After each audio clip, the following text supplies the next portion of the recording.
Hi friends, Siva Ayali சீரியலை பற்றி தான் நம்ம இந்த வீடியோக்குள்ளே நம்ம பார்க்க போகிறோம். வாங்க நம்ம வீடியோக்குள்ளே போகலாம்.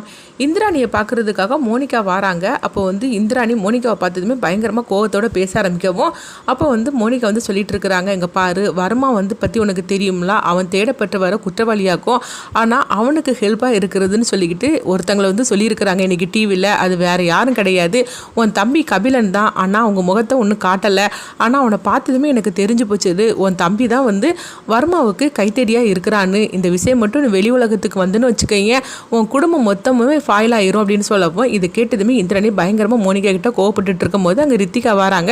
உடனே ரித்திகா இவங்க யார் அப்படின்னு சொல்லி கேட்டுட்டு இருக்கும்போது உடனே மோனிகா உன் கல்யாணத்துக்கு நான் கிஃப்ட் கொடுக்கல, அதனால உனக்கு கிஃப்ட் வாங்கி வந்திருக்கிறேன், இந்தா வாங்கிக்கோ அப்படிங்கவும், அப்போ ரித்திகாவும் அது வாங்குறாங்க. அது பிரித்து பார்க்க மாட்டியா அப்படின்னு சொல்லி கேட்கும்போது அப்போ பிரித்து பார்க்குறாங்க. பார்த்தோம்னா வைர நெக்லஸ் கொடுத்துருக்குறாங்க. இதை பார்த்ததுமே ரித்திகா ரொம்பவே சந்தோஷப்பட ஆரம்பிச்சிருந்தாங்க.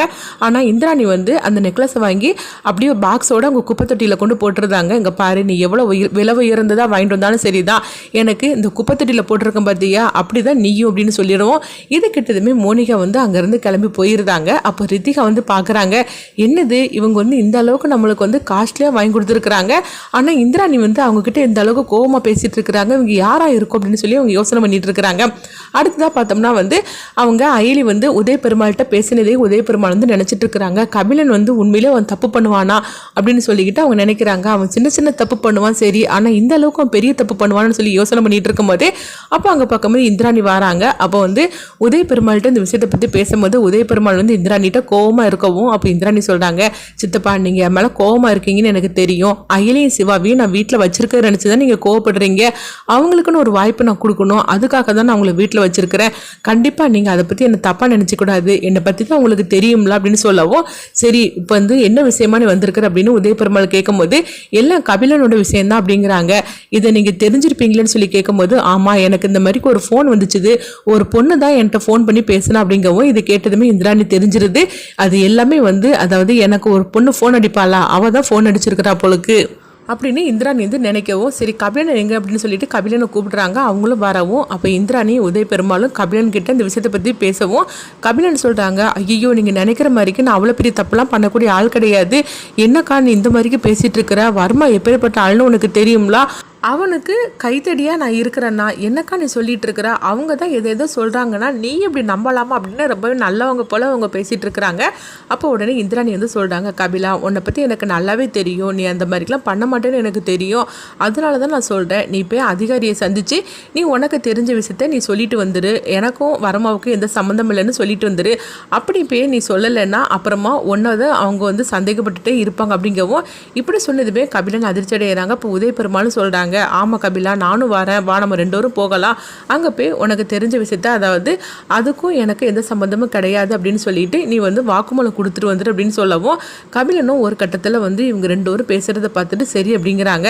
அடுத்ததான் அங்கே பார்த்தோம்னா அயலியை தான் காட்டுறாங்க. அப்போ அயலி அவங்க சிவா கிட்ட சொல்லிட்டு இருக்கிறாங்க, கபிலன் கண்டிப்பாக நம்ம அதிகாரியை சந்திக்கிறதுக்காக வருவோம் அப்படிங்கிறாங்க. எப்படி அயலின்னு சொல்லிட்டு இருக்கிற அப்படிங்கவும், ஆமாம் உதய பெருமாள் கிட்ட நான் இந்த மாதிரிக்கு ஃபோனில் பேசினேன், அதனால இந்த விஷயத்தை பற்றி எப்படியும் கபிலன்ட்டு அவங்க பேசியிருப்பாங்க, அது மட்டும் இல்லாமல் இந்திராணிகிட்டே இந்த விஷயத்தை பற்றி உதய பெருமாள் பேசியிருப்பாரு, அதனால கண்டிப்பாக கபிலனை அதிகாரிகிட்ட பேசுறதுக்காக அவங்க அழைச்சிட்டு வருவாங்க அப்படிங்கவும், இது கெட்டதுமே சிவா சொல்கிறாங்க, நம்ம வந்த வேலை தொடங்கிடுச்சான்னு சொல்லி கேட்கும்போது, ஆமாம் கபிலன் மட்டும் வாக்குமூலம் கொடுத்துட்டாக்கி நம்ம வந்த வேலை சீக்கிரத்திலேயே சுலபமாக முடிஞ்சிடும் அப்படின்னு சொல்லிட்டு இருக்கிறாங்க. அடுத்தது அங்கே பார்த்தோம்னா தேவநாயகி சமையல் பண்ணணும் அப்படின்னு சொல்லிட்டு இருக்கும்போது உடனே அவங்க வீட்டில் உள்ளவங்க சொல்கிறாங்க, என்ன பேசிகிட்டு இருக்கிற, சமையல் நம்ம வீட்டுக்கு வந்திருக்கிற மருமக தானே பண்ணணும், அவ கையால் சமையல் பண்ணி சாமிக்கு படைச்சிட்டு அப்புறம் தானே சாப்பிடணும் இன்னைக்கு அப்படின்னு சொல்லவும், ஆமாம் நான் கூட நம்ம வழக்கத்தை மறந்துட்டு அப்படின்னு சொல்லிட்டு உடனே ரித்திகாவை கூப்பிடவும் ரித்திகாவும் வராங்க. என்ன அத்தை அப்படின்னு சொல்லும் போது, இங்கே பாரு இன்னைக்கு நீ தான் சமையல் பண்ணணும் அப்படிங்கிறாங்க. இதை கெட்டதுமே ரித்திகா அதிர்ச்சி அடைகிறாங்க. ஆனாலும் அவ்வளோதானா சமையல் பண்ணி தார அப்படின்னு சொல்லவும், இதை பார்த்துட்டு அயில அதிர்ச்சி அடைகிறாங்க. ஐயோ ரித்திகாவுக்கு சமைக்கவே தெரியாது, இப்போ என்ன பண்ணுறதுக்கு தெரியலையே, இப்போ ரித்திகாவுக்கு சமையல் பண்ண தெரியாதுன்னு சொன்னாக்கே நம்ம வீட்டில் உள்ளவங்கள தானே அவங்க குறை சொல்லுவாங்க, அதனால இப்போ நம்ம உண்மை உண்மையை சொல்ல வேண்டாம், சரி அவள் என்ன பண்ணுறான்னு பார்க்கலாம் அப்படின்னு சொல்லிட்டு அவங்க கிச்சனுக்கு போகிறாங்க.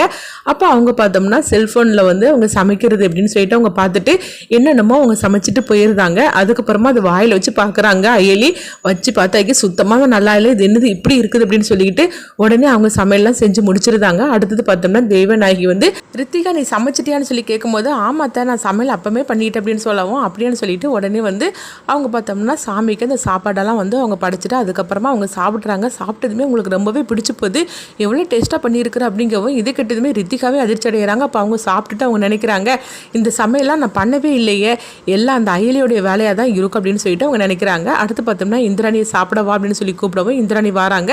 அப்போ அயலி சிவா அவங்களே சாப்பிட கூப்பிடும் போது எதுக்காக இப்போ அவங்க 2 பேரையும் நீ கூப்பிட்டுட்டு இருக்கிற அப்படிங்கவும் உடனே இந்திராணி சொல்கிறாங்க என்ன சித்தி நீங்கள் நினச்சிட்டு இருக்கிறீங்க, அவங்க நம்ம வீட்டுக்கு வந்திருக்கிறாங்க, அப்படி இருக்கும்போது அவங்கள நம்ம தான் நான் கவனிச்சுக்கிடணும் அப்படின்னு சொல்லும் போது ஆமாம் நீ தான் இப்படி சொல்லிட்டு இருக்கணும், நீ என்ன தான் சொன்னாலும் சரி தான், அவங்க 2 பேரும் இங்கே இருக்கிறது எனக்கு சுத்தமாகவே பிடிக்கல அப்படிங்கிறாங்க. அப்போ இந்திராணி வந்து இப்படி கூப்பிடுறத பார்த்துட்டு அயலியும் சிவாவும் வராங்க. நாங்கள் அப்புறமா சாப்பிட்டுக்கிடுது அப்படிங்கும்போது என்னது அப்புறமா சாப்பிட்டுக்கிடுறதுன்னு சொல்லிடுறீங்க, எங்கள் கூட தான் 2 பேரும் உட்காந்து சாப்பிடணும், சாப்பிடுங்க அப்படிங்கவும் அப்போ 2 பேருமே வந்து சாப்பிட்றாங்க. இப்போ ரித்திகா வந்து அயலியை பார்த்து முறைச்சிக்கிட்டே இருக்கிறாங்க. அடுத்ததாக பார்த்தோம்னா ரித்திகா வந்து அவங்க வெளியே வரவும் அப்போ அந்த குப்பை தொட்டியில் வந்து அந்த நெக்லஸ் பாக்ஸை வந்து தூக்கி வீசினாங்களா அது இருக்குது, அதை வந்து அவங்க பார்த்துட்டே இருக்கிறாங்க. இது எடுக்கலாமா வேண்டாமா, என்ன பண்ணலாம், அது எவ்வளோ காஸ்ட்லியான வைர நெக்லஸ், அதை போய் இப்படி குப்பை தொட்டியில் போய் எறிஞ்சிட்டாங்களே, என்ன பண்ணலாம், நம்மளுக்காக எவ்வளோ ஆசையாக வாங்கிட்டு வந்தாங்க, சரி நம்ம பேசாமல் எடுத்து வச்சுக்கிட வேண்டியது அப்படின்னு சொல்லிட்டு அவங்க பார்த்தோம்னா வந்து அந்த வைர நெக்லஸ் அந்த பாக்ஸை வந்து எடுக்கிறாங்க. ஓப்பன் பண்ணி பார்க்குறாங்க. பார்த்ததுமே இதை நம்ம எடுத்து வச்சுக்கிடலாம், யாருக்கும் தெரிய வேண்டாம் அப்படின்னு சொல்லிட்டு அவங்க ரித்திகா வந்து அதை மறைச்சு வச்சுக்கிட்டுதாங்க. அந்த நெக்லஸை வந்து அவங்க எடுத்துகிட்டு போயிருந்தாங்க. அடுத்தது அங்கே பார்த்தோம்னா இந்திராணி வந்து கபிலன்ட்டு கேட்குறாங்க, என்ன கபிலா நீ அந்த அதிகாரியை போய் நீ சந்திக்க போக சொன்னோம்ல, நீ கிளம்பல அப்படிங்கும்போது நான் கிளம்புறேன்க்கா அப்படிங்கிறாங்க. ஆனாலும் வந்து கபிலன் பயத்தோடு இருக்கிறாங்க. அக்கா வந்து நான் அந்த மாதிரி இருக்க மாட்டேன்னு சொல்லி நினச்சனால தான் என்னை போன்னு சொல்லி விரட்டிட்டு இருக்கிறா, ஆனால் அவங்க தேடப்பட்டு வர ஆள் வந்து நான் தானே, அது மட்டும் அவங்க கண்டுபிடிச்சிட்டாங்கன்னா அதுக்கப்புறமா நான் எங்கேருந்து வெளிவரதுக்கு அப்படின்னு சொல்லிக்கிட்டு அவங்க ரொம்பவே பதட்டமாக இருக்கிறாங்க.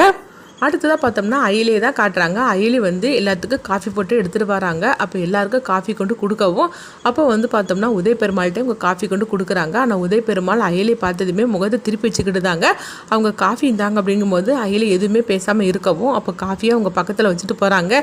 இதை நீங்கள் குடிங்க அப்படின்னு சொல்லிட்டு வச்சுட்டு போகவும் ஆனாலும் வந்து உதய பெருமாள் அயலி கொடுத்த காஃபியை குடிக்காமல் கோவத்தோடு அங்கேருந்து எதிர்த்து போயிருந்தாங்க.